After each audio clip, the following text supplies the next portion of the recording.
Meus queridos, a nossa classe está fazendo um estudo sobre a igreja real no mundo virtual. Esse é o tema que nós temos trabalhado aqui, é o que nós temos estudado, né? A nossa intenção é ver a questão do uso das redes sociais, da mídia de um modo geral, mas em específico nós estamos focados muito na questão das redes, né?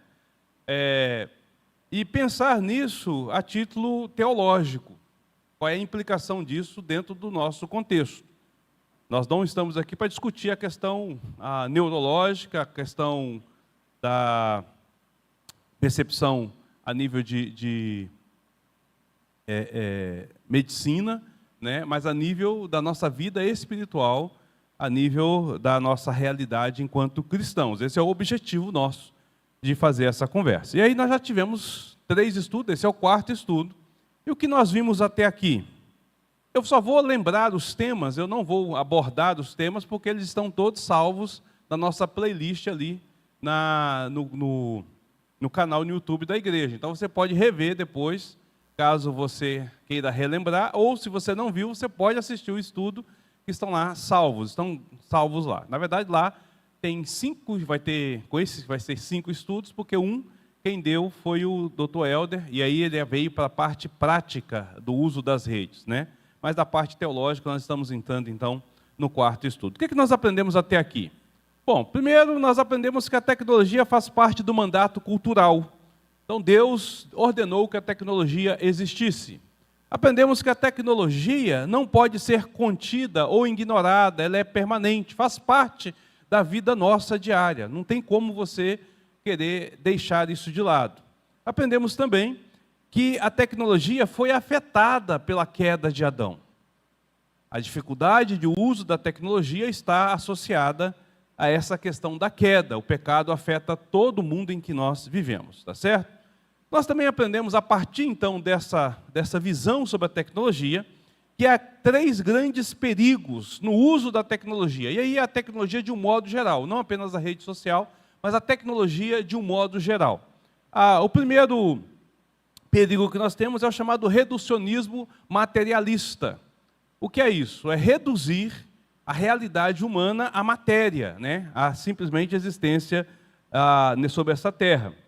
Nós também vimos que há o perigo da autonomia ou da autossuficiência, né? Então, à medida que a gente vai tendo tecnologia em nossas mãos, à medida que a gente vai tendo mais acesso a isso, nós vamos tendo menos essa percepção da dependência de Deus, vamos nos sentindo mais autônomos, mais realizados, porque a gente consegue fazer as coisas, vamos pensar assim, de forma mais automática, mais livre, né?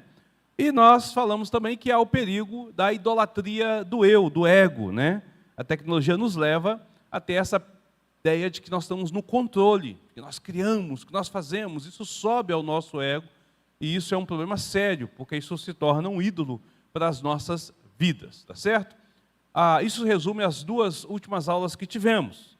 Na semana passada, nós estivemos falando sobre a teologia da cultura visual, né? O que é isso? Deus criou o homem com a intenção de que toda a sua atenção, toda a percepção dele fosse voltada para o próprio Senhor. Deus nos criou com essa percepção, nos criou com esse senso da divindade, o chamado sensus divinitatis. Nós temos esse senso da divindade, né? Ele nos criou com essa semente da religião, do relicare, de estar com o Senhor, né? Então, nessa realidade criada, onde quer que o homem olhasse, para onde o homem olhasse, para onde ele observasse, o que ele observasse, ele estaria então vendo ali as coisas, mas por trás destas coisas estaria percebendo a glória de Deus. Ele estaria entrando em êxtase, ele estaria se sentindo fortalecido, embuscido, ele estaria se sentindo satisfeito com o que ele visse, porque Deus estaria por trás dessa questão. Então a glória de Deus estaria nutrindo e saciando este homem a partir daquilo que ele percebesse, que ele observasse, que ele visse ao redor do mundo, tá certo? No entanto, a queda perverte essa percepção, e aquilo então que antes era para saciar o homem apontando para Deus, torna-se objeto de contemplação em si, né? E aí, em vez da gente olhar a glória, nós vamos olhar o objeto, nós vamos nos vislumbrar com as coisas, e não mais com aquilo que está. E a nossa sede espiritual não vai ser mais saciada. Então, a teologia da cultura visual é essa ideia de que o que nós olhamos é para ver Deus. Então, vou dar um exemplo para a gente poder pensar. Imagine Adão, quando ele abre os olhos pela primeira vez e contempla o paraíso. Ao olhar para as árvores frutíferas, ao olhar para as flores, ao olhar para a água, ao observar a cachoeira, o rio correndo, os peixes, as aves sob o céu, os animais caminhando, tudo aquilo fazia com que ele entrasse em êxtase e apontasse para Deus. Ele visse a grandiosidade do Deus Criador. Ele não olhava para aquilo ali e olhava a beleza pela beleza. Mas nós não temos essa percepção, não mais com essa intencionalidade, não mais com essa liberdade. Nós olhamos para as coisas e admiramos as coisas que estão diante de nós, tá certo? Então, quando você vai nós estamos agora no período de férias, está lá na beira do Araguaia lá, e as pessoas vão usar o rio, vão usar a praia, né? Vão banhar, vão comer peixe e tal. Dificilmente vai lembrar que aquilo é para a glória de Deus. Vão estar saciados em si mesmo. Quando observamos um quadro como a Mona Lisa, ou um Rembrandt, e aí nós ficamos assim, deslumbrados com a pintura e a arte do pintor, nós dificilmente observamos a glória de Deus por trás disso. A gente não tem mais essa percepção com facilidade. Então o objeto se torna esse alvo nosso. Então a criatura agora está observando a criação e não o Criador. E isso então, a teologia da cultura visual nos diz que é uma fábrica de espetáculos.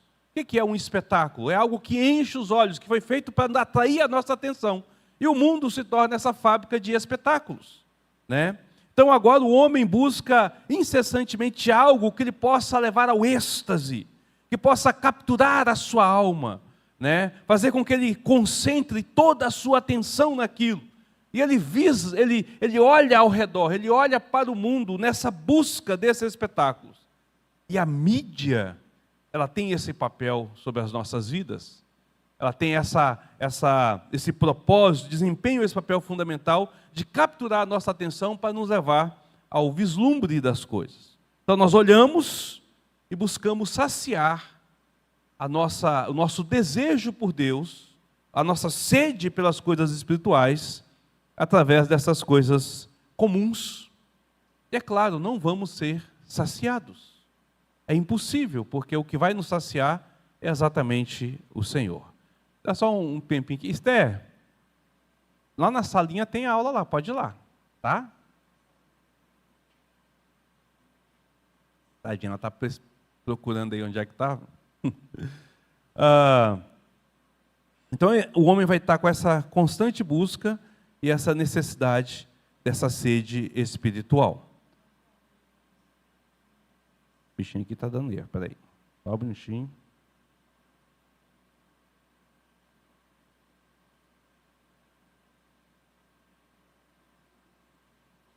Então,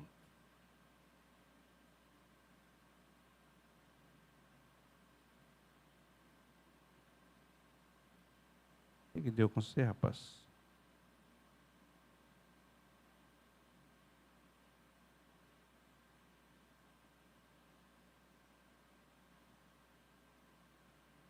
Ela foi. Essa questão das mídias atrair a nossa atenção, ser usada exatamente para essa nossa busca por sede, ela traz um prejuízo para as nossas vidas atualmente. Porque, por conta dessa realidade das mídias, nós passamos a ter a nossa atenção fragmentada, tá certo? Nós já não conseguimos ter tempo de concentração como tínhamos antes. Então as redes vão fragmentar a nossa capacidade de estar atento às coisas. Dá uma falsa sensação de que nós podemos ser multiuso, que nós podemos ter múltipla atenção. É impossível. É impossível você concentrar a sua atenção em mais de uma coisa. É impossível. Você estará fixando a sua atenção em apenas uma coisa. E o que vai acontecer quando você tem muitas coisas ao seu redor? Você fragmenta a sua atenção. Você olha um pouco aqui, um pouco ali, um pouco aqui, um pouco ali, você vai começando a ter fragmentação da sua atenção, mas ela não está totalmente focada em uma única coisa, tá certo? Um exemplo claro disso, por exemplo, é a direção. Você está com um carro, por que você não pode se preocupar com o celular? Porque ele tira a sua atenção, questão de segundos. Pegou ali e voltou, é o tempo suficiente de você provocar um acidente, tá certo?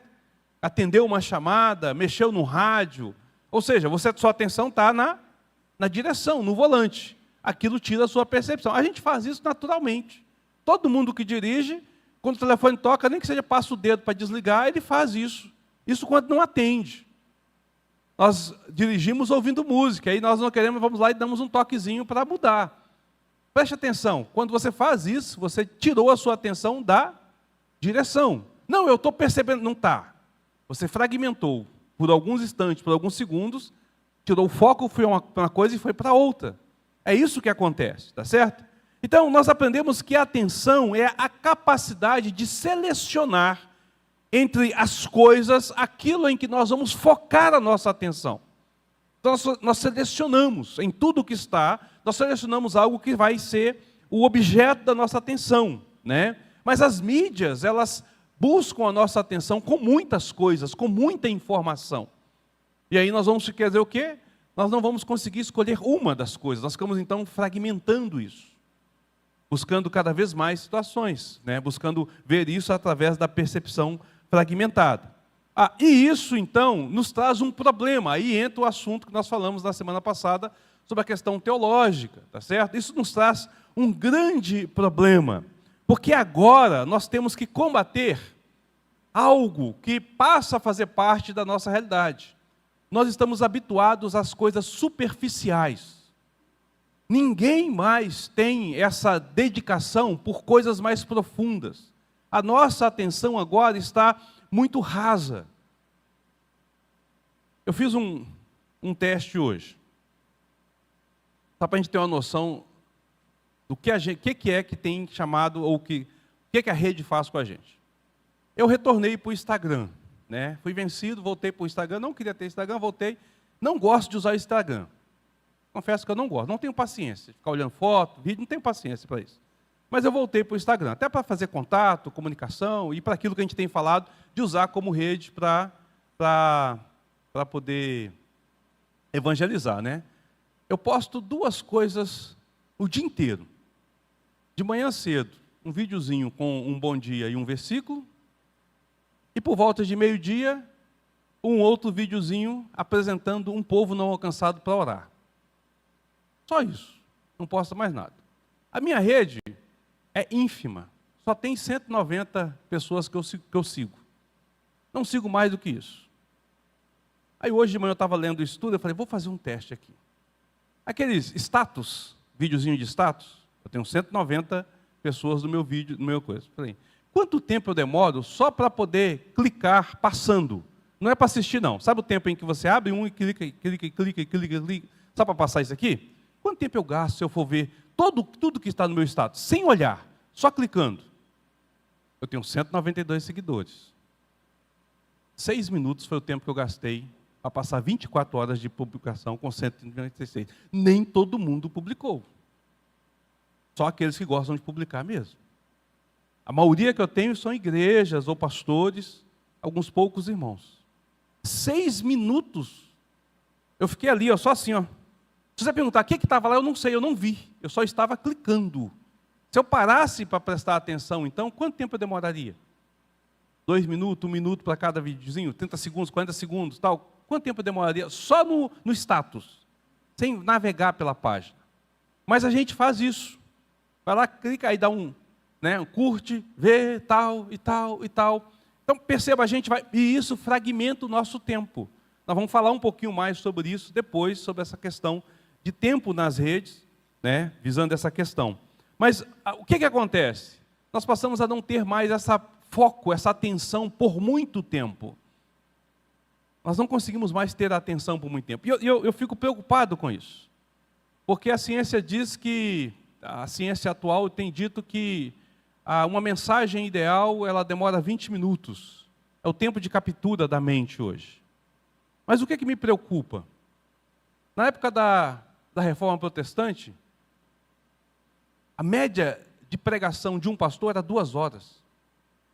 Sabe quanto tempo Charles Spurgeon pregava? 1h30 a 2 horas.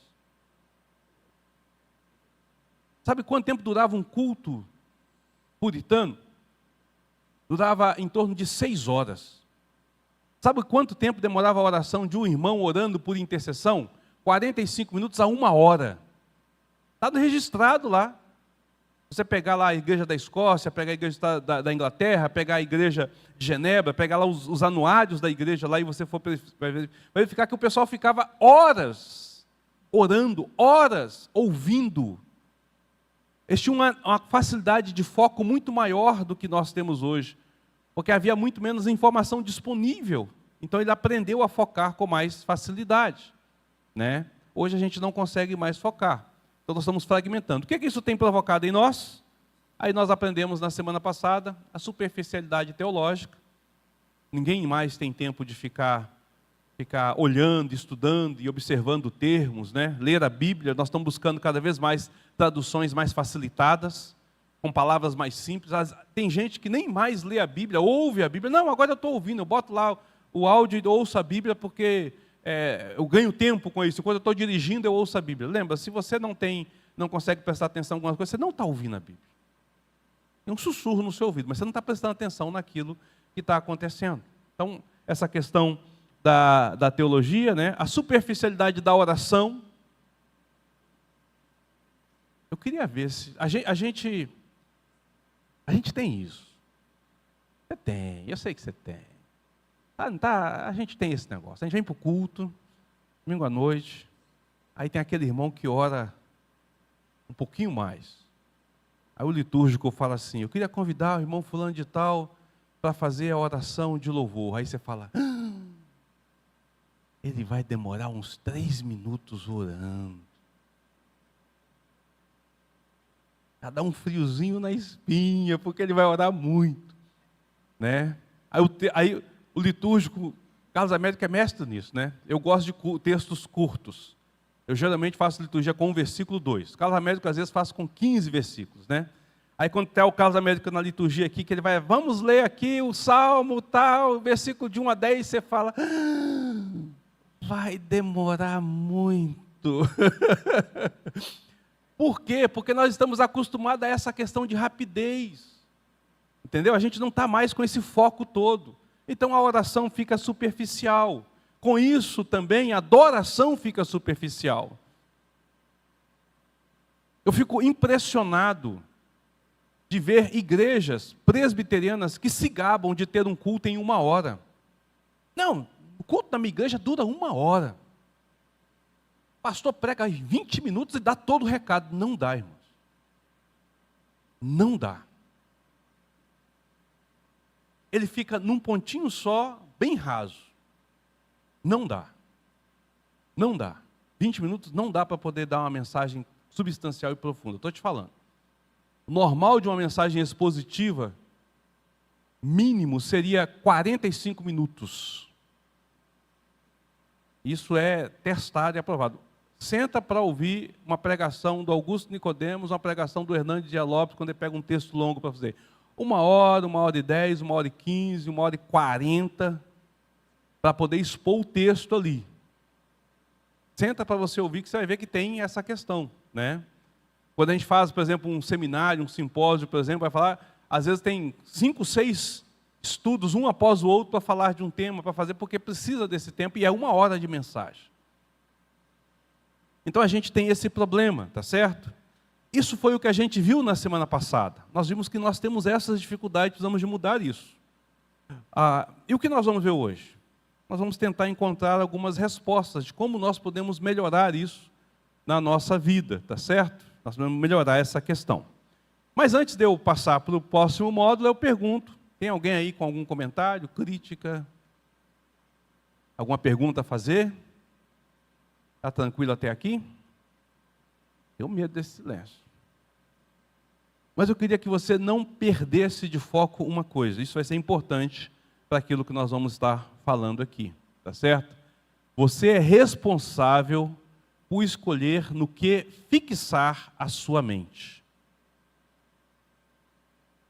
Você é quem escolhe o que você vai fixar a sua atenção. Eu dei esse exemplo na semana passada, no estudo. Você veio para cá, você escolheu estar aqui, você está aqui nesta manhã, você está na sala, está me ouvindo, e você, nesse ambiente, tem muita coisa que você pode focar a sua atenção. Você pode focar a atenção no barulho do ar-condicionado que talvez esteja te incomodando. Você pode focar a atenção no celular que está no seu bolso. Você pode focar a atenção na fala que eu estou dando. Ou você pode focar a atenção nas imagens que estão lá, no texto que está. Em que você focar a sua atenção é aquilo que vai moldar a sua vida a partir de agora. Veja, você é moldado pelo que você presta atenção, porque isso te traz princípios e ensinamentos sobre a sua vida. Ao sair desse estudo, e alguém lhe perguntar como foi a escola bíblica dominical, você poderá dizer e só irá responder a partir de onde você escolheu focar. É aquilo que moldou a sua manhã de hoje, tá certo? Então tenha isso em mente, tá?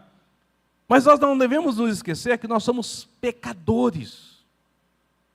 Nós somos responsáveis por aquilo que nós focamos, né?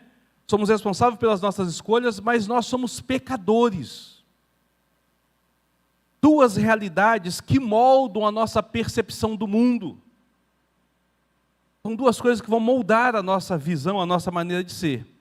E aí eu queria convidar você a abrir a sua Bíblia lá em Eclesiastes, capítulo de número 3, versículo de número 11. Eclesiastes 3, versículo 11.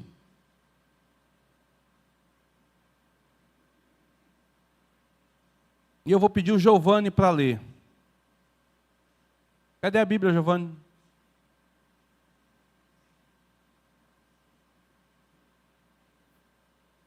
Pega emprestado aí. Como é que vocês vêm para a igreja sem Bíblia?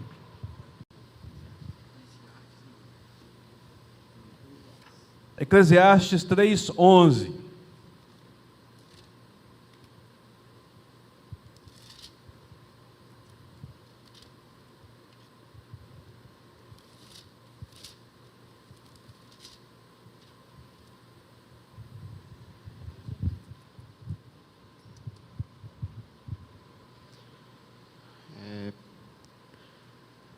Tudo fez Deus formoso no seu devido tempo. Também pôs a eternidade no coração do homem, sem que este possa descobrir as obras que Deus fez, desde o princípio até o fim. Isso aqui fala daquilo que a gente está falando, essa percepção de querer encontrar algo maior. Perceba que Salomão aqui está dizendo que Deus pôs no coração do homem a eternidade. O que é que Salomão está dizendo aqui? Quando você olha a parte de cima, a parte de baixo, a parte B do versículo, vai dizer, sem que este possa descobrir as obras de Deus.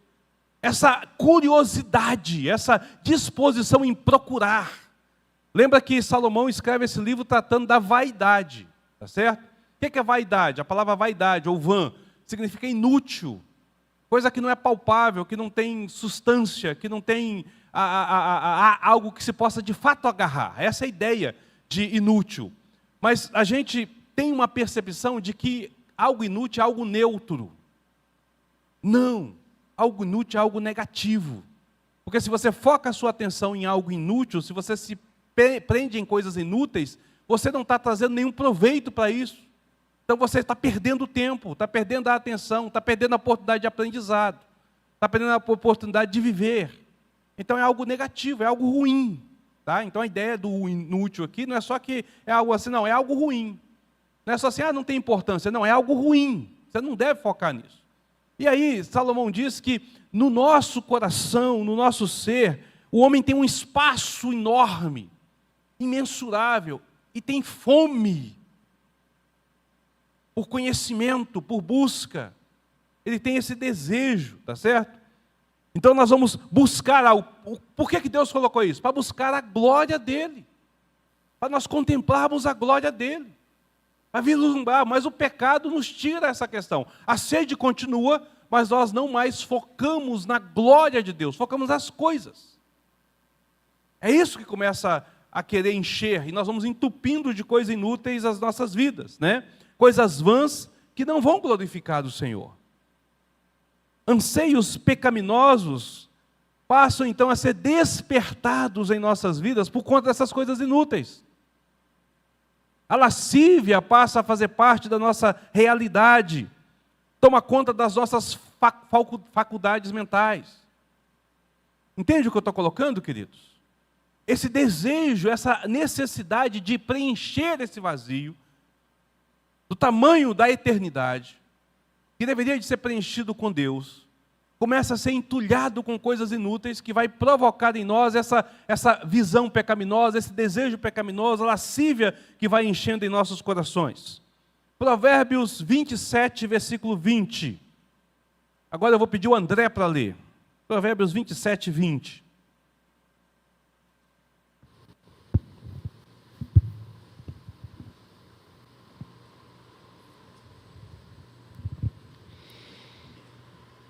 O inferno e o abismo nunca se fartam, e os olhos do homem nunca se satisfazem. O que Salomão está dizendo? Não há limite para o inferno e não há limite para você olhar, para você querer saciar isso. E é interessante que Salomão não está comparando com o céu. Ele está comparando com o inferno, porque a ideia dele é justamente isso.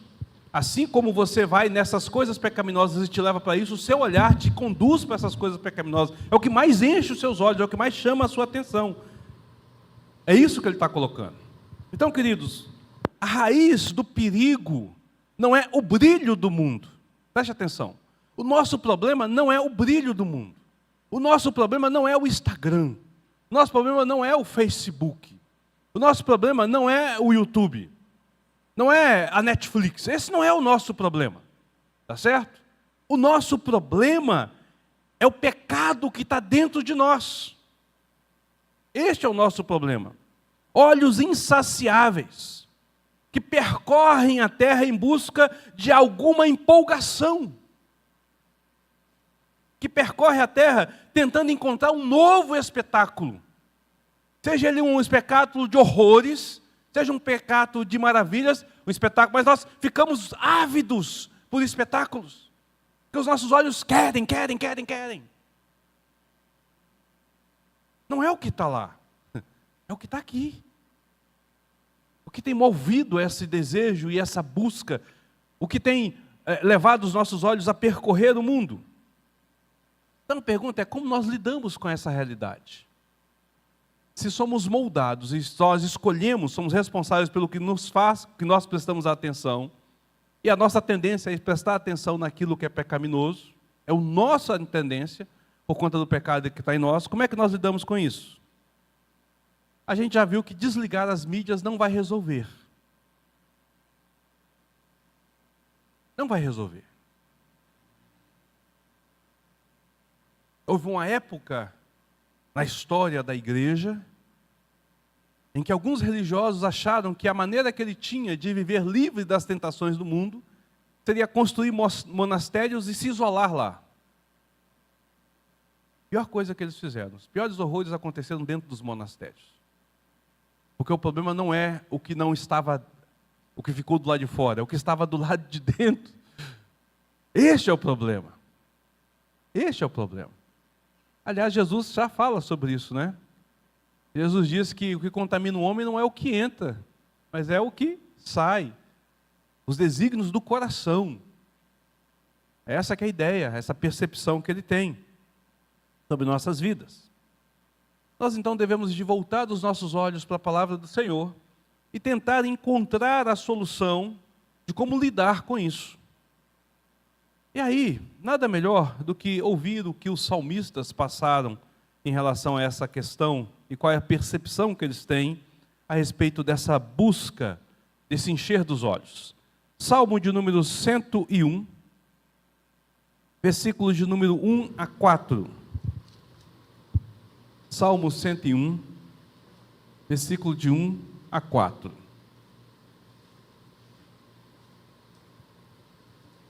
Hoje nós estamos passeando, né?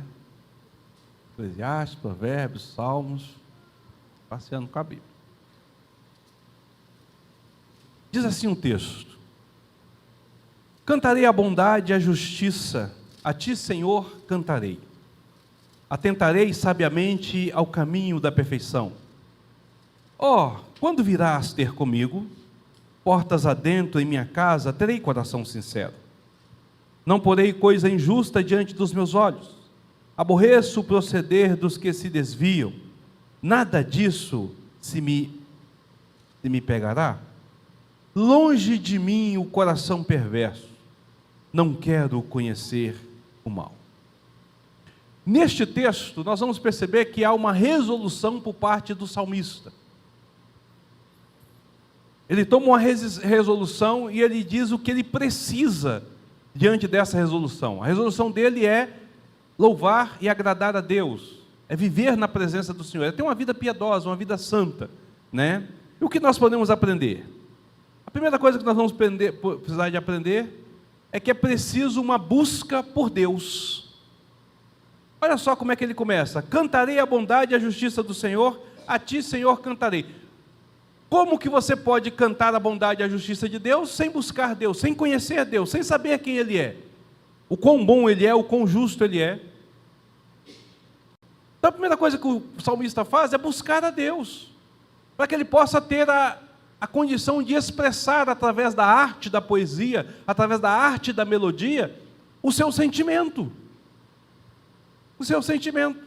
As músicas que nós ouvimos, escrita pelos autores gospels, representa a teologia que eles creem, o conhecimento, a percepção de Deus que eles têm. Eles não podem escrever daquilo que eles não têm. Sexta-feira estavam os meninos lá em casa, lá estava o André, estava o Vitor, estava o Daniel, eles estavam lá, o Vitor fez umas letras de música, achei bacana as letras de música dele, eu falei, rapaz, que teologia boa. Estavam ali fazendo músicas. O Raí tem músicas que ele escreve. Então, você escreve conforme a sua percepção, é preciso buscar isso. O salmista entende que ele precisa de buscar o Senhor. Segundo, ele precisa de uma busca firmada nele. Não apenas uma busca dele, mas uma busca firmada nele. Pastor, que negócio é esse? Olha só o versículo de número 2. Atentarei sabiamente ao caminho da perfeição. Quando virás ter comigo, portas adentro em minha casa, terei coração sincero. O que é que o salmista está resolvendo aqui? Qual é a resolução que ele tomou? De que ele vai estar atento à palavra de Deus, ao caminho da perfeição. Ele não vai estar olhando e buscando a Deus pela sua percepção natural, pela sua percepção comum, mas pela revelação dele próprio. Né? Todos nós temos uma teologia sobre Deus, mas a nossa teologia é correta? O nosso pensamento, o nosso entendimento de Deus é correto? Ele só é correto se ele estiver à luz das Escrituras, que é firmado exatamente na própria essência do Senhor e na revelação do Senhor. Terceiro, é preciso uma busca por santidade. A partir da parte B do versículo, o salmista diz assim: portas adentro em minha casa, terei coração sincero. Não porei coisas injustas, e aí é interessante, diante dos meus olhos. Aborreço o proceder dos que se desviam. Nada disso se me pegará. Longe de mim o coração perverso. Não quero conhecer o mal. Conhecer a Deus, firmar em Deus, significa que você vai agora querer buscar uma vida santa.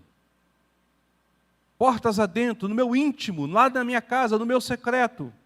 Deus, quero que o Senhor seja glorificado. Meu coração estará sincero. Eu cantarei a bondade e a justiça. E aí ele vai dizer: não porei coisas injustas diante dos meus olhos. São resoluções que o salmista toma, querido.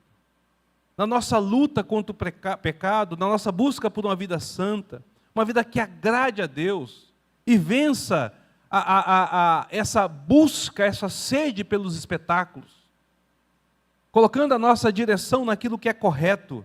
É preciso uma resolução, é preciso uma firme tomada de decisão, um firme posicionamento que cada um de nós vai dar, e o salmista aqui se posiciona dessa forma, tá certo?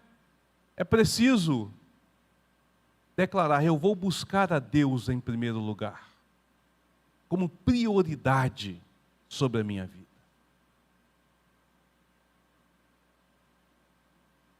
Você desliga o Instagram, tem o Face. Você desliga o Face, tem o WhatsApp. Você desliga o WhatsApp, tem um Telegram, tem um Signal, tem o TikTok, tem o YouTube. Desliga tudo, tem o streaming, né? Netflix, não sei o quê, Se você desligar tudo, você ainda mexe no computador. E se você desligar tudo isso, a sua sede será para buscar isso fora.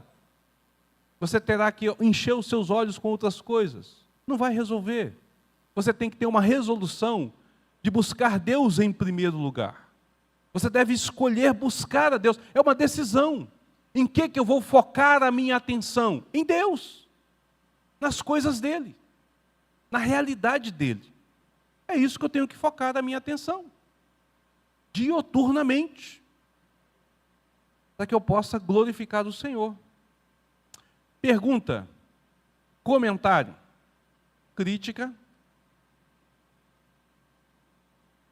Estou com medo de você, gente. Silêncio demais.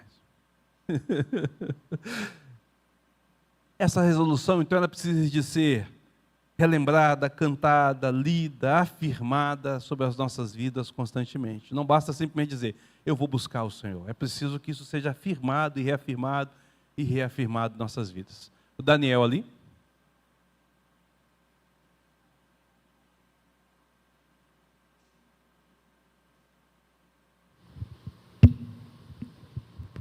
Bom dia. Sobre essa questão de reafirmar, né? Eu estava conversando, creio que era com o André e com o Vitor, eu acho que sim, sobre justamente como que é difícil começar conscientemente bem a semana, se você não tiver um momento sequer para pensar nas coisas, que é um momento de meditação, né? Mas assim, o quanto que a nossa mente, ela é volátil, porque isso me lembra bastante, uma vez que foi na época que teve o Missão Impossível 3, e eu gosto muito desse filme, né? Mas eu tinha um amigo, que é o João, que ele era muito próximo meu, até hoje é muito próximo meu, e tanto eu quanto ele assistiu, só que ele já estava em outra cidade, e a gente estava conversando no Facebook, e aí eu falando o que eu estava achando do filme, que o filme era muito bom, não sei o que lá, e ele falou assim: você notou aquela cena que ele passa por debaixo do carro o cameraman, ele está atrás do carro, com a câmera de cabeça para baixo? Eu falei: não. E aí ele assim: como é que você disse que amou o filme e não percebeu a composição dele? Né? E aí a gente começou a conversar e ele me fazia várias perguntas de coisas que eu não tinha observado no filme, né? Porque eu assisti pelo impulso, eu me empolguei com o filme e eu consumi ele, mas muita coisa, na verdade, passou batida, né? E aí ele foi me mostrando como que eu não tinha visto o filme. E o que eu acho interessante é porque com Deus não é diferente, né? Nem com Deus, nem com as coisas da vida, na verdade. Se a gente vai somente pelo espetáculo, o que termina é que muita coisa passa batida, e na hora que você vai tentar fazer essa conscientização da sua vida, você vê que não entende muita coisa. Tem muita coisa que parece que não se encaixa ali, ou que não faz muito sentido. Verdade. Mais alguém? Uma resolução. Buscar a Deus. Jesus diz isso no seu Sermão do Monte. Jesus trabalha isso, e aí nós geralmente associamos isso à questão da ansiedade, da busca pelo mundo, né? E ele diz: buscar em primeiro lugar o reino de Deus e a sua justiça, e estas coisas vos serão acrescentadas. E aí nós geralmente olhamos só para essa perspectiva, mas a ideia é justamente isso. Deus está em primeiro lugar. Você lê a Bíblia todo dia? Todo dia você tem um tempo para você pegar a Bíblia, nem que seja um versículo, e prestar atenção naquele versículo, e desligar-se das coisas para que aquele versículo possa falar ao seu coração. Você tem um hábito de todo dia você fazer oração? Orar, pedindo a Deus que dê sabedoria, discernimento, colocar o seu dia durante a presença do Senhor. Você tem esse hábito? Porque se você não tem esse hábito diário, eu vou dizer um negócio para você, e não fique chateado comigo não, mas você não prioriza Deus. Se você não tem esse hábito diário, significa que você não tem priorizado Deus. Eu li um texto hoje na abertura, que foi o Salmo 122, versículo 1. Alegrei-me quando me disseram, vamos à casa do Senhor. E aí ele vai discorrer sobre esse trajeto, sobre a peregrinação até entrar às portas do templo, né? Jerusalém, que se encontra como uma cidade compacta, fundada pelo Senhor. Davi estava feliz pela ideia de ir para o templo. Domingo para você é um dia difícil porque você tem que vir para a igreja, ou é um dia de alegria porque você tem que vir para a igreja? A escola bíblica dominical, a mensagem de domingo é algo que te motiva a estar no Senhor, querer aprender das coisas? Ou é algo que você faz pelo impulso ou pelas coisas naturais? Essa resolução é que vai dizer se você tem priorizado Deus ou não. A leitura diária, a oração diária, o momento devocional que você tem. O tempo que você gasta, que você investe ali nessa situação, e o seu desejo de estar na casa do Senhor, junto com os irmãos, isso é priorizar Deus. Se isso não está em você, Deus não está em primeiro lugar, e ponto. Porque isso diz a Bíblia de Gênesis e Apocalipse, irmãos. E a gente precisa de ter essa realidade. Às vezes a gente evita falar essas coisas porque elas se tornam pesadas, se tornam às vezes constrangedoras, mas é preciso mostrar isso, é preciso apontar para essa realidade. Veja, o problema não é as mídias, o problema é que está enchendo os seus olhos em primeiro lugar. Este é o problema. Há uma resolução tomada pelo profeta. Buscar a Deus em primeiro lugar, ter Deus como prioridade sobre a sua vida. Então, o espetáculo que enche os olhos dele são as coisas do Senhor, não as coisas deste mundo.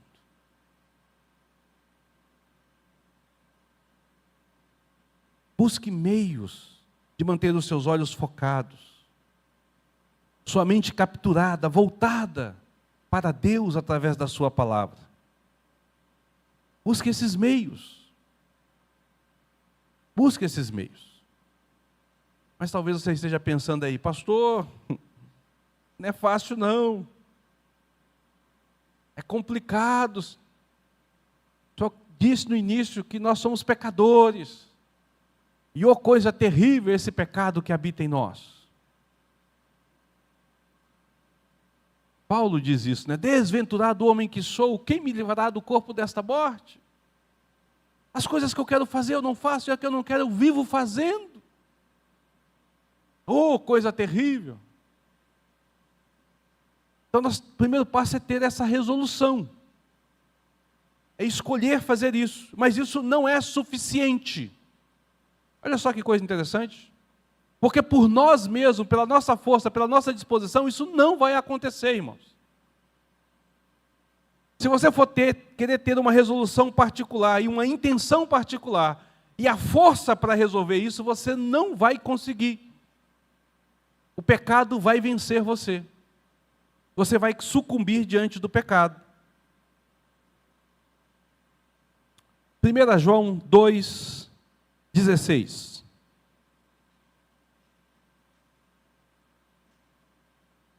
1 João, capítulo 2. Vamos ler do 15 até o 17. 1 João 2, do 15 ao 17. Eu vou pedir para que o presbítero Silvio faça essa leitura para a gente. 1 João 2, 15 e 17. Isso.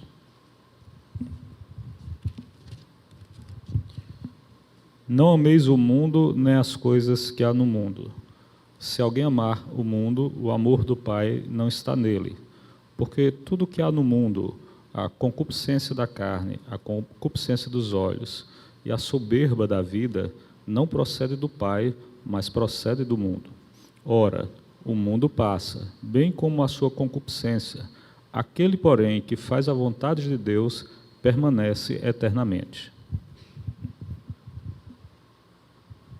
A capacidade para vencer a concupiscência da carne, a concupiscência dos olhos e a soberba da vida é o que nós devemos de buscar. Olha só o que João está dizendo aqui. Não ameis o mundo nem as coisas que há no mundo. Mas nós amamos o mundo, amamos as coisas que há no mundo. Nós preferimos a praia no Garipinho do que o domingo de manhã na escola bíblica dominical.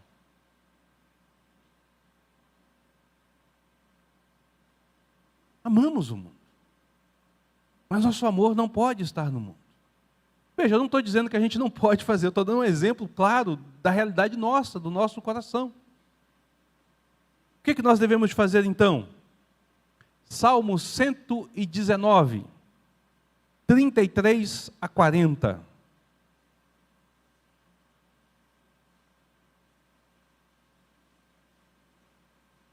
Salmo 119, versículo 33 ao versículo 40. Nós sabemos que o Salmo 119 é uma ode à palavra de Deus, é uma exaltação, um louvor à palavra de Deus, né? A palavra que nós temos nas mãos, a Bíblia. E aqui, há algo interessante, a fala, esse parágrafo aqui, o salmista fala algo interessante. Vamos ler de forma responsiva? Eu vou ler os números pares e os irmãos lerem os números ímpares, são vários versículos, são 7 versículos, do 33 ao 40, nos diz assim: ensina-me, Senhor, o caminho dos teus decretos, e os seguirei até o fim.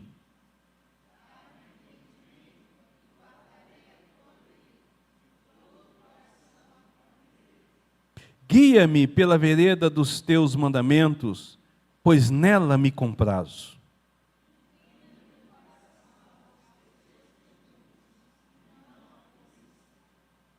Desvia os meus olhos para que não vejam a vaidade e vivifica-me no teu caminho.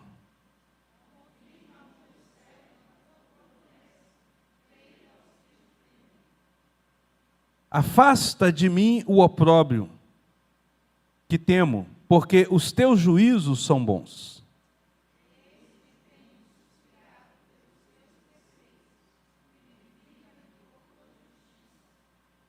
Diante da realidade de nossa limitação, apesar da nossa resolução, do nosso desejo, nós devemos de buscar ao Senhor, devemos de fato clamar, pedir a Ele por socorro, de ajuda, para que a gente possa manter firme essa resolução e para que tenhamos força para cumprir essa resolução. O que eu devo almejar, o que eu devo buscar focar minha atenção? Na glória de Deus, na palavra dEle, em glorificá-lo, em satisfazer-me nele. Este é o objetivo, este é o princípio da minha existência, estar glorificando ao Senhor e satisfazendo em sua glória. Mas o pecado me impede de ter essa postura, é um grande vilão sobre mim, então eu devo de buscar ao próprio Senhor e pedir ao Senhor para que Ele venha agir sobre nós. Aqui, o salmista faz 7 petições ao Senhor. Ele faz 7 petições ao Senhor. A primeira petição que ele faz está no versículo de número 33, onde ele diz: ensina-me. Olha só, Ensina-me, Senhor, o caminho dos teus decretos. Isso deve fazer parte da minha oração. Senhor, me ensina os teus caminhos. Eu estou resolvido a buscar, mas me ensina. Sem a tua instrução, sem a ação do teu Santo Espírito, não vai dar certo. Não vai dar certo. O meu foco vai se perder muito fácil. Então me ensina isso. A segunda resolução, versículo 34. Compreensão, dá-me entendimento. A ideia é, me dê profundidade naquilo. Olha só o que ele diz, dá-me entendimento e guardarei a tua lei. Gente, não dá para guardar a lei sem o entendimento da lei, sem a compreensão da lei, sem a essência da lei. Na nossa educação moderna, nós aprendemos a decorar as coisas. Decorar não significa que você aprendeu. Você se torna um papagaio repetindo. Você aprendeu quando você consegue dissertar sobre aquilo. Então, quando alguém diz assim, você crê no Senhor Jesus? Você diz, creio. Ele fala, por quê? Essa sua compreensão do porquê você crê, é isso que você precisa de ter. Então, você precisa de ter essa compreensão para que você possa andar a lei, para que você possa amar a lei. Eu acho interessante que a palavra de Deus diz que os decretos do Senhor não são pesados, mas nós sentimos os decretos pesados, porque a gente não entende, a gente não tem a compreensão necessária. Então, a gente precisa de buscar essa compreensão para que isso venha. Então, instrução, compreensão. Terceira petição, direção. Guia-me pela vereda dos teus mandamentos, pois nela eu tenho prazer. E o Senhor me guie nessa vereda. Olha só, o Senhor me ensinou, me deu a capacidade de compreender, e agora o Senhor vai me direcionar nesse mandamento, para que a minha percepção siga de forma correta nesse contexto. Mas é preciso então também, em quarto lugar, disposição. 36, inclina-me o coração aos teus mandamentos e não à cobiça. Eu acho interessante o salmista aqui. Ele faz uma ode de adoração, de louvor, faz uma poesia maravilhosa sobre a palavra de Deus. Ele declara a grandeza, a majestade, a beleza e a importância da palavra de Deus. Ele sabe de tudo isso, mas ele conhece tão bem ele também. E olha só que coisa interessante. Qual é a petição que ele faz aqui? A petição que ele coloca diante do Senhor: inclina o meu coração aos teus testemunhos e não a cobiça. O que é cobiça, irmãos? O que é cobiça?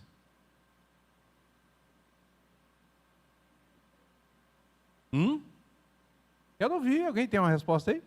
Levanta a mão. Leva o microfone aqui para a nossa irmã aqui.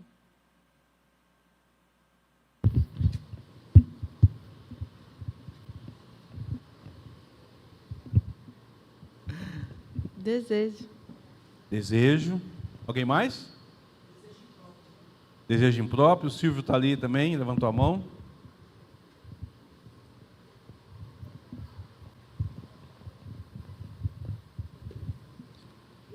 É desejar algo que não é seu, é de outra pessoa, mas não com o desejo de conquista. Dizer, nossa, aquela pessoa tem uma casa bonita, vou trabalhar para ter a casa bonita, mas é um desejo doentio, de tal forma que você deseja aquilo quase como desejando também que a pessoa morresse, né? Com raiva que aquela pessoa ali conseguiu. Então é um desejo que está lá: não cobiçarás a mulher do teu próximo, nem a casa do teu próximo, nem o jumento do teu próximo. Ou seja, é você não conseguir suportar o que o outro tem e você fica doente de alma, querendo pegar. A cobiça, ela está muito próxima da idolatria. É você colocar aquilo ali como uma percepção da sua existência, é o foco da sua vida. Se eu não tenho aquilo, eu vou morrer, eu prefiro morrer a não ter aquilo. Né? É como o Silvio disse, se a minha casa não for igual a do Silvio, é melhor do que a do Silvio, que o Silvio morra. Mas eu tenho que conseguir isso. É uma busca insaciável para satisfazer em algo, em coisas. Olha só que coisa interessante, o salmista ele vai dizer que ele pede que o coração dele seja inclinado para o testemunho do Senhor. Testemunho aqui é uma palavra sinônima para palavra ou para lei, dos ensinos do Senhor, e não para as cobiças. Ou seja, que o meu olho fique focado aqui, ó. Tudo aí é bonito, maravilhoso, mas isso aqui é outra história. É outra história. A ideia de inclinação é pender. Você está pendente, tá certo? E aí eu acho interessante, porque é um jogo de palavras, porque a palavra iniquidade, ela significa pender. É você não estar aplumado. Só que, quando você não está aplumado, você está tendencioso. E a ideia de iniquidade com o pecado é que você está tendencioso, ou está tensionado, pendendo para o lado errado. Né? O certo é você estar aferido. Mas nós somos iníquos, somos tendenciosos. E aí o salmista diz assim, que eu seja então iníquo para o lado certo, ou seja, que eu seja pendente para o lado certo, se é que pode usar a palavra iníquo nesse contexto, entende? Porque eu tenho essa inclinação para o lado certo. Né? Já que eu não consigo andar ereto, já que eu não consigo andar aplumado, que eu seja inclinado para a coisa certa. E meu coração esteja pendendo para esse lado correto. Então há essa disposição. Qual é a sua disposição? Qual é a sua inclinação? Né? Quando você levanta de manhã cedo, você está disposto a quê? O que mais chama a sua atenção? O que mais te mobiliza? O que mais te envolve? Né? Essa é a ideia. Você vai trabalhar, então o que está te motivando? O que está te dispondo a essa questão? Então a ideia é essa, que isso seja para a glória do Senhor. Quinta, rejeição. Versículo de número 37. Desvia os meus olhos, para que não vejam a vaidade, e vivifica-me no teu caminho. O pedido dele é que os olhos dele, então, rejeite, que ele não esteja atento, que haja ali uma barreira que impeça ele de contemplar a vaidade. Lembra que eu falei sobre vaidade? Vaidade, a Bíblia toda vai usar a vaidade no mesmo contexto, é algo inútil, é algo que não é palpável, é algo que não vale a pena, não vale o sacrifício, não vale a luta, mas não é algo neutro, é algo negativo. Por quê? Porque se você se dedica a isso, você perde a oportunidade de se dedicar ao que vale a pena. Então você está tendo perda com isso. Buscar a vaidade é perda de tempo. Aliás, é isso que Eclesiastes vai trabalhar o tempo todo. Não vale a pena esse sacrifício, essa luta, essas questões todas. Tá certo? Então ele vai colocar, desvia os meus olhos. Eu não esteja olhando. Então há uma rejeição para essas questões. 6. Afirmação. Versículo 38. Confirma ao teu servo a tua promessa feita aos que te temem. Eu acho interessante isso aqui. John Piper tem um livro que ele trata sobre lidar com pecados escravizadores. Pessoas que estão escravizadas pelo pecado, pessoas que têm lutas diárias com essa questão de vícios, né? E aí ele diz assim, o problema do pecado não é o pecado em si. O seu problema da luta do pecado é a promessa de satisfação imediata. O problema que nós temos de preferir o pecado é a satisfação imediata. É a satisfação imediata. O cara, quando ele usa a droga, ele está buscando uma satisfação rápida, instantânea e imediata. O cara que trai a sua esposa está buscando a satisfação. Então a ideia é de buscar algo que satisfaça imediatamente. E aí ele fala assim, como é que eu lido com essa satisfação, com esse desejo de satisfação imediata? Ele fala, traga as promessas eternas. Traga para a sua mente, busque lembrar da palavra de Deus e das promessas de satisfação eterna. E perceba que essa satisfação é momentânea. Raciocine se vale a pena seguir essa satisfação momentânea, sacrificando a satisfação eterna. Então olhe para as promessas de Deus. E se firme nas promessas de Deus, porque isso vai trazer para você essa satisfação. Você vai pensar assim, não vale a pena. Não vale a pena sacrificar a eternidade por essas coisas tão pequenas e tão corriqueiras que logo passa. Daqui a pouco passa, então eu tenho coisas melhores, eternas a serem. E é exatamente isso que o salmista está aqui colocando. Confirma ao teu servo a tua promessa. Me faz lembrar, Senhor, de que esse mundo não é tudo. Me faz lembrar de que essas coisas aqui são passageiras, temporárias, mas que há algo muito melhor na eternidade aguardando por nós. Essa deve ser a nossa sexta petição. E a sétima petição é a distinção. Afasta de mim o opróbrio que temo, porque os teus juízos são bons. Devemos de buscar, então, essa distinção, saber separar uma coisa da outra. E a Deus que nos dê condição de separar. Eu acho interessante que ele fala assim, eu temo o opróbrio. O que é o opróbrio? A Bíblia tem umas palavras esquisitas, né? O que é o opróbrio? Alguém sabe? Rapidamente dá uma olhada. Eu sei que você está com o celular e pode dar uma olhada rapidinho no Google, hein? O que é opróbrio?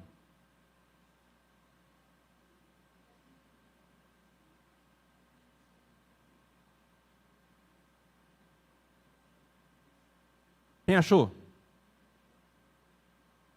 Alguém achou o que é opróbrio aí? Eu sei o que é, mas eu quero ver se vocês descobrem aí. Traz o microfone para a nossa irmã Nete aqui, por favor.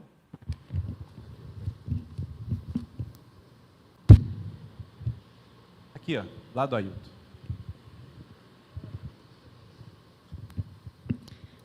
Grande desonra pública, degradação social, ignomia, vergonha, vexame, exposto ao infeliz matou-se.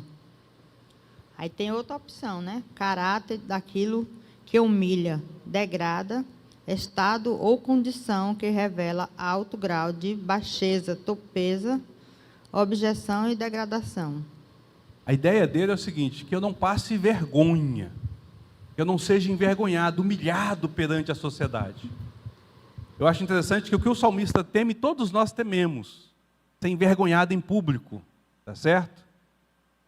Só que a ideia dele, de vergonha pública, é estar longe das coisas de Deus.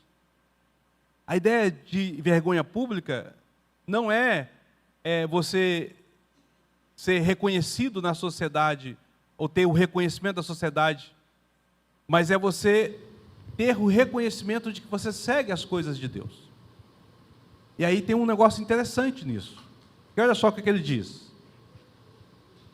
Afasta de mim o opróbrio, a vergonha, que eu temo. Eu temo a vergonha. Porque os teus juízos são...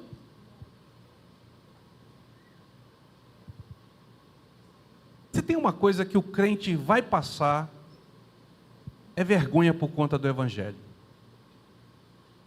Se tem uma coisa que nós vamos ser, é humilhados por conta do Evangelho.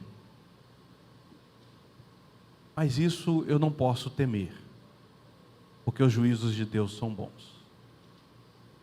Agora, eu não seja envergonhado por envergonhar a tua palavra.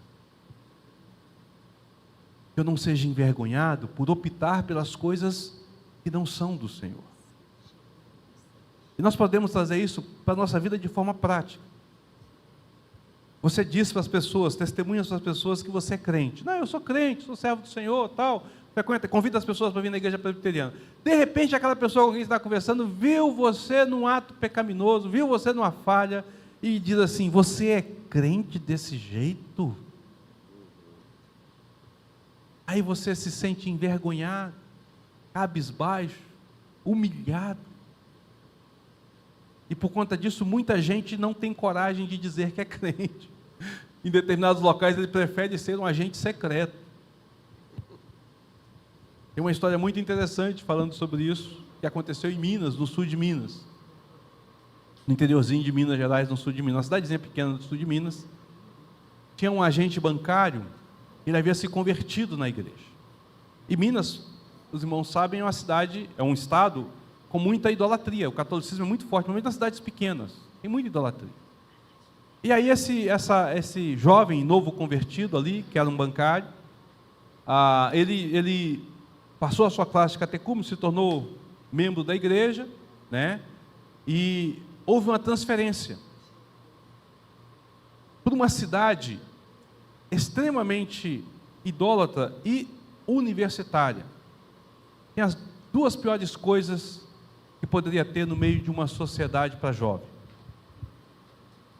A questão de uma igreja, não tinha uma igreja presbiteriana lá, e então você seria visto como alguém estranho. E depois você tinha todas as farras que a cidade universitária promove. Porque, infelizmente, é um lugarzinho de muita devassidão. E esse jovem foi para essa cidade, e o pastor ficou preocupado.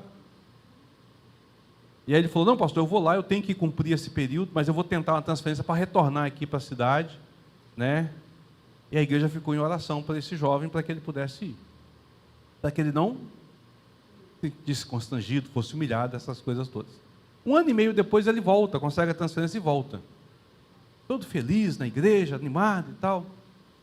E aí o pastor pergunta para ele: e aí, foi muito difícil lá? Ele: não. Foi tranquilo. É mesmo, porque a gente tem um relato lá, que quando o crente chega lá, o pessoal humilha e tal. Não! Fui convidado para tudo quanto é lugar, estava com todo mundo, conheci um monte de gente, conheci o reitor da faculdade, conheci o pessoal assim, meu gerente era muito gente boa, o pessoal é muito gente boa e tal, e tal, e tal. Aí ele falou: mas rapaz, como é que você conseguiu isso? Simples. Eu não disse que era crente.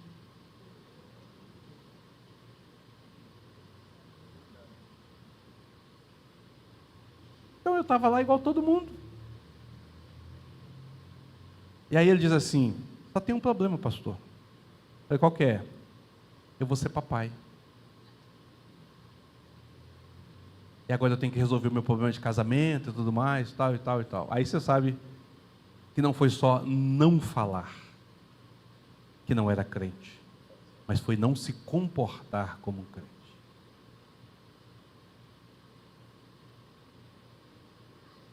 É disso que o salmista tem falado. Que haja uma distinção, Senhor. Afasta de mim esse opróbrio. Eu não envergonhe o Senhor. Não envergonhe as coisas do Senhor. Meus amados, o caminho correto para o uso das mídias sociais está em primeiro nessa resolução de priorizar a busca de Deus. Isso é em tudo na nossa vida, mas nós estamos lidando com a percepção das mídias sociais. Então Deus tem que ser prioridade na minha vida, na minha busca, não a minha satisfação. O espetáculo que deve encher os meus olhos são as coisas do Senhor, e não as coisas deste mundo. É isso que eu devo de ter como princípio. E o segundo, suplicar para que Ele me ajude a manter viva, firme, ativa essa busca diária por Deus. Porque é uma busca diária, é uma busca constante. Não adianta desligar as mídias, isso faz parte do nosso dia a dia, e hoje está cada vez mais presente, tornando-se até necessárias. Eu diria para você que muito das nossas redes são hoje até necessárias. na nossa vida. Tem gente que trabalha com isso, que vive em relação a isso, e nós mesmos que não trabalhamos, usamos o tempo todo. Louvado seja pela existência do WhatsApp, porque você manda a mensagem rapidamente, a pessoa responde para você, e aí você consegue ter notícia rápida do que está acontecendo, do que não está acontecendo, de como estão as coisas, como não estão. Pensa o quanto fica terrível para você, quando você sabe que alguém viajou e você não tem notícia daquela pessoa, e você faz o quê? Manda uns 10 mensagens de WhatsApp. Já chegou? Já chegou? Já chegou? Está bem? Está bem? Está bem? Está bem? Não é assim que a gente faz? Nosso irmão Emerson foi para Fortaleza, retornar para o seu tratamento, teve algumas complicações. Saiu ontem de manhã. Logo cedo postei para ele, perguntei como é que ele estava, tal. Quando foi no final do dia, ele respondeu: cheguei bem, estou indo agora para o médico, está tranquilo. Coloquei uma oração agradecendo a Deus. E eu falei: louvado seja o Senhor que eu recebi notícia do nosso irmão. Sei que ele está lá. Terminar aqui, a primeira coisa que eu vou fazer é mandar uma mensagem para ele: Emerson, como é que está? Está tudo tranquilo? Está bem? E uma oração. Ah, se não fosse o WhatsApp. Ferramenta abençoadora. Serve muito para isso. Não adianta, então, a gente pensar em querer desligar, irmãos. Ela tem sua utilidade, tá certo? É preciso que o cristão seja, então, prudente, crítico, naquilo que ele tem acessado, naquilo que ele tem postado. Não é seguir uma modinha. Não é seguir a modinha.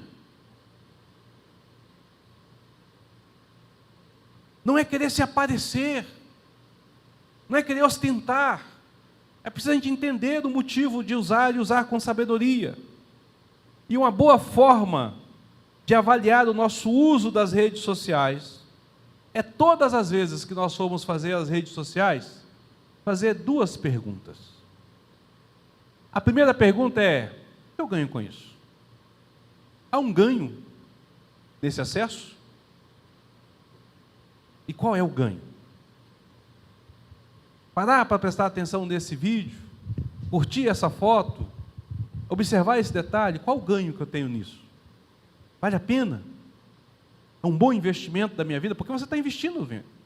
Lembra, a sua atenção vai moldar você. Vale a pena ficar olhando e curtindo isso?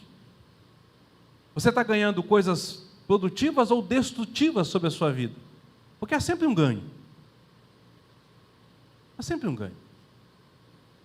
A primeira pergunta é essa. A segunda pergunta é: Deus está sendo glorificado nisso? Pode ser que esteja um ganho até positivo, mas Deus é glorificado nisso? É assim que nós devemos de olhar para as redes. A vida de um modo geral, mas as redes que estão em nossas mãos devem de ser observadas a partir deste ponto. Pergunta, comentário, presbítero Silvio ali.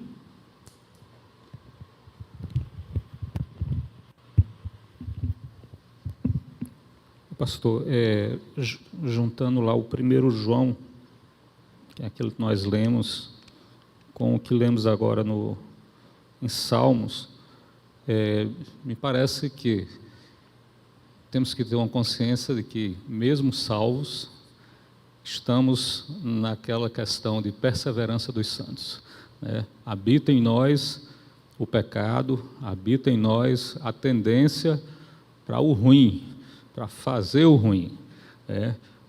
O salmista, ele pede aqui, ele clama por essas orientações, porque ele se conhece, ele se reconhece, né, como uma pessoa que depende de Deus, né, que tem que depender de Deus. Mas essa dependência também, como o senhor falou, é parte da nossa responsabilidade de entender o incômodo que o Espírito Santo está nos fazendo, né, e dizer: não, isso aqui está errado, ou isso aqui eu tenho que consertar, tenho que diminuir.